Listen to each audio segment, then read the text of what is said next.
Welcome back, this RB Sensei. To my die-hard fans, make sure you watch at least until 9 minutes because watch time is the most important factor to this channel growing and being successful. To new watchers, if you like this video at any point, like and comment.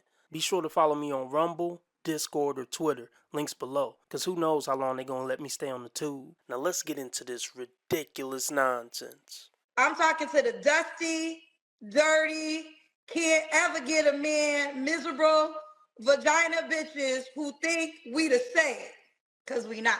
I've never done anything remotely wrong in my life, ever. Hi. Hi. Is your name Royal? My name is Lustana, but everyone calls me Royal. What kind of shit is that? You want me to call you Royal? Yes, I do. Nigga, no! Already with the red flags.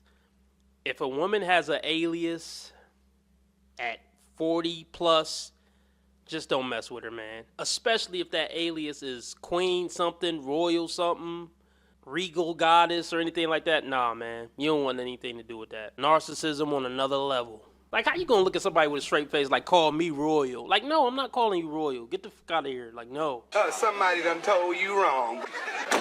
Royal, where you calling me from, boo? I am calling you from Chicago. Chicago. How old are you? Yes. I am 47. 47. I am an entrepreneur, and I also work for the government. Okay. Do you have any kids? I do. I have 2 adult children. Okay. How old are your adult children?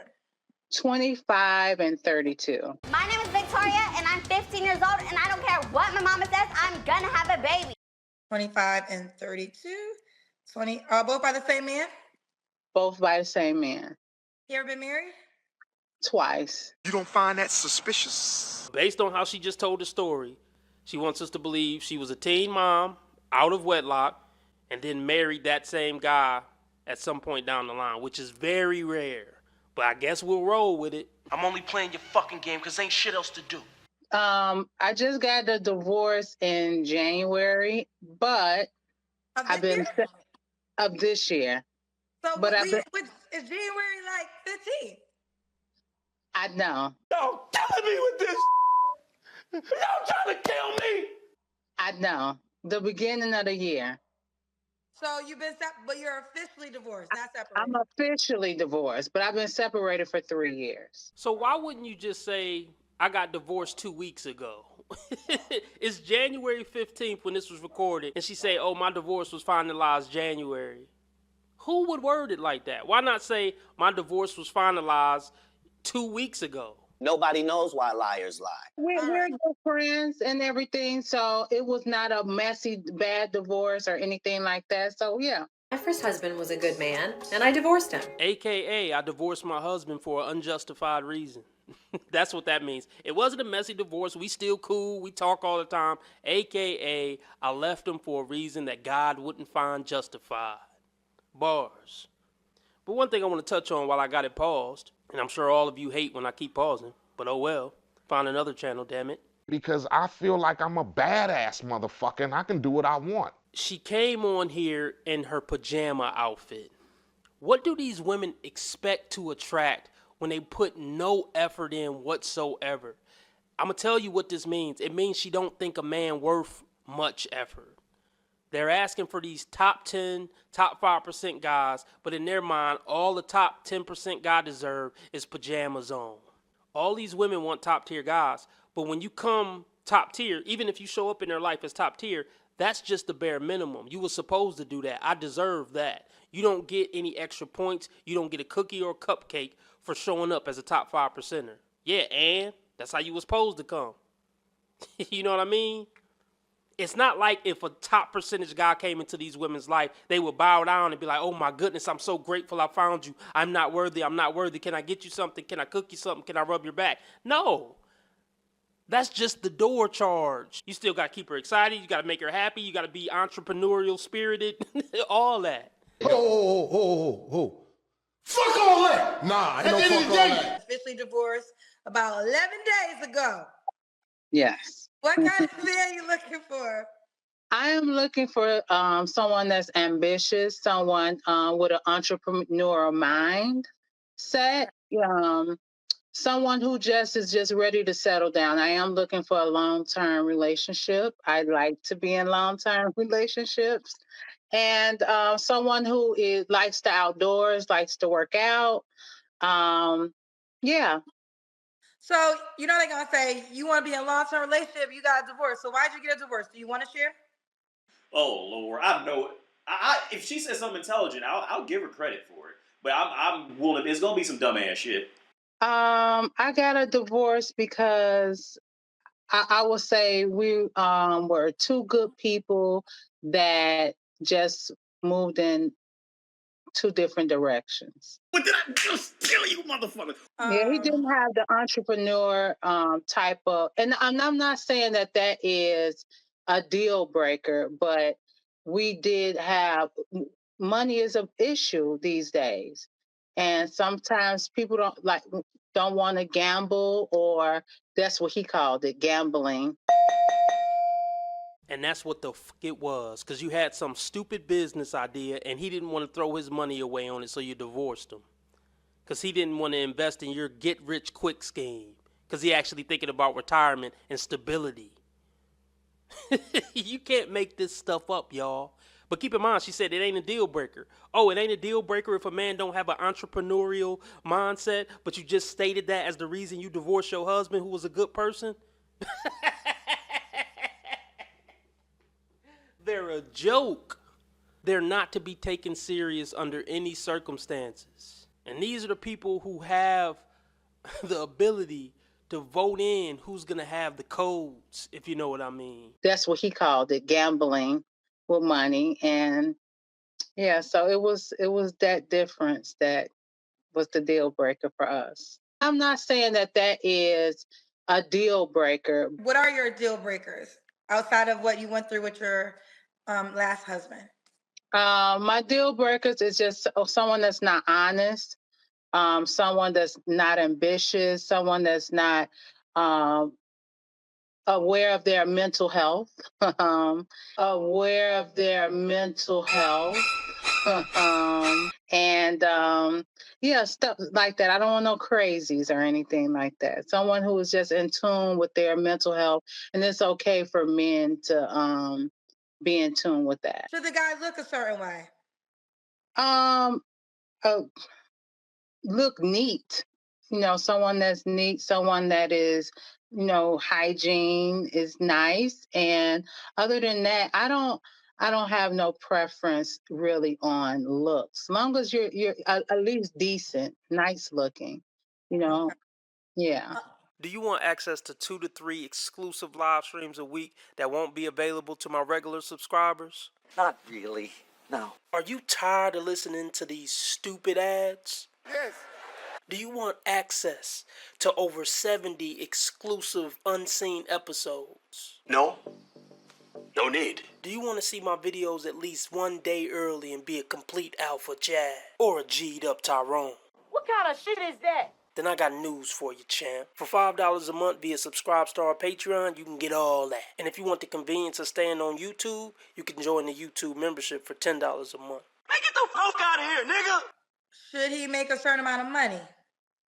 At least I would say 85 and up. 85 and up. Okay. Let's do the Kendra Cam. Okay.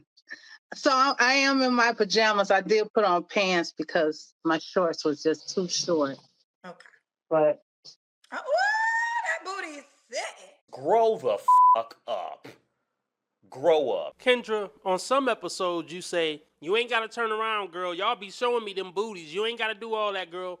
But then on other episodes you like, ooh, girl, that booty was bootying. Which one is it, Kendra? You never know. That's the point. Having a big ass ain't gonna make you desirable, lady. Especially after this interview. Do you want him to be in Chicago? He can be, but I am open to date people in other cities and states too. Okay. Black men only? I prefer. Okay. If he made less than 85K, would you date him?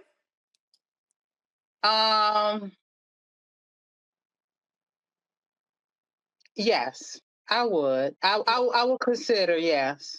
You do not qualify for a decent dude with a good head on his shoulders that make $30,000 a year.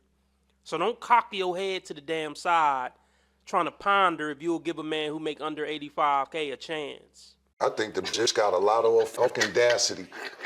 Well, thanks for tuning into today's episode. So you got divorced 11 days ago. So was that your last relationship? No, I've dated and everything. I've dated other people, but nothing serious. No serious relationships. Okay. So when was your last relationship? My last probably my ex-husband. At 3 years, just no one that's like, the dating pool is not good. What? Why? You're part of the problem. You're part of the problem. No, you're not a good woman. You're not a good option in the dating market. Good women don't stay on the dating market of any age. There are men out there who are looking for a 60-year-old woman to be in a relationship with. And guess what? If a 60-year-old woman who's a good woman become available, she's not on the dating market long. She can get on the dating app even at 60 as a good woman, and she'll be snatched up within her first 3 dates because she's a good option. I will bet my bottom dollar on that. Let's say a man did come in contact with her who was marriage minded, and she says she'd been divorced twice, and she divorced her last husband because he wasn't entrepreneurial minded. Men can read between the lines. What man gonna sign up for that? Even if he was in the market for a 47-year-old woman with a big ass. I don't want to be that guy. These are the categories of men. There's a man who won't date you at all, right? No, not a chance in hell. He's just a guy that doesn't try to court you, don't give you your time. He really shouldn't get any of your attention because he's not giving you any of yours. Then there's a situationship guy who is willing to give you his time, but he ain't willing to commit to you. You get him when you get him, take him or leave him, and it is what it is. I run shit. You just live it. And you decide if you want to be with that. Then there might be a guy that will be in a relationship and be like, okay, I can commit to you, but I don't want to get married. So if you could deal with us committing and whatever we in, let's rock out. Then there's the man that could go from there and that would potentially marry you. Any man who's willing to do that is a man that is going to be a fucking chump. That's going to be trying to stay with her and any woman like her. Right? And you have two experiences of those men, right? So you got to decide, all those men are different men though. Right. Usually what I've come to terms, it's either the guy that's not giving you no attention, the women want, or they want the situationship man to become a husband. So it's usually like they focus on this guy. I don't know why you focus on him, because he ain't giving you no attention, so you shouldn't give him any of yours. Then there's a guy that gives you some attention and it's exciting. You might have the best weekend. You know, he is good looking, or he gives you money, or the sex is amazing, but he ain't trying to commit. But you really want him to become your husband. I can't do it. But he ain't even going to become your man. So you just wasting your time until you get tired of wasting your time. But then what happens is this. This is what happens. The man that might be willing to marry you, he can't live up to that experience you had with your situationship guy. I consider myself a teacher, a helper, someone who could possibly inspire people to be better. She's breaking down her whole life. And it's just funny looking at this woman's facial expressions at certain parts. You could tell Kendra is really hitting a nerve with this woman. But it's not that Kendra is some type of magical fucking dating guru. This is the same story for pretty much 90% of single women on the dating market. All y'all do the same shit, whether if you was some homeless shit trying to dig cigarettes out of a trash can, or you live in the White House. Chasing the top 10% man who they don't deserve and don't qualify for, but he'll boink them, and then he leave them depressed and on medication and in the therapy chair. That's why it'd be hard for people to close the deal. Oh my God. Kendra, why are you just reading my life? Dingbat. Let me tell you this. This is what I've learned in hosting the show. Because Oh my God. in the 5 years of doing this, I meet men who actually want to be husbands, but y'all don't want those men. Y'all don't want those men. I get men. There's a few men. I get quite a few men actually who want to be husbands, but they're not exciting like the toxic men that y'all like. No, me, I don't like toxicity. No, you know what, Kendra, I'm very realistic. I'm realistic about life. I've been married twice. I know I'm 47 years old. I still look nice. I still got a lot of, in me, but I am very realistic when it comes down to men and relationships. Have you ever wanted to believe in something, even though you knew it couldn't be true? Did you ever want to believe it so bad you didn't pay attention to what your common sense was telling you? Help me understand. The first marriage, why did you get divorced there?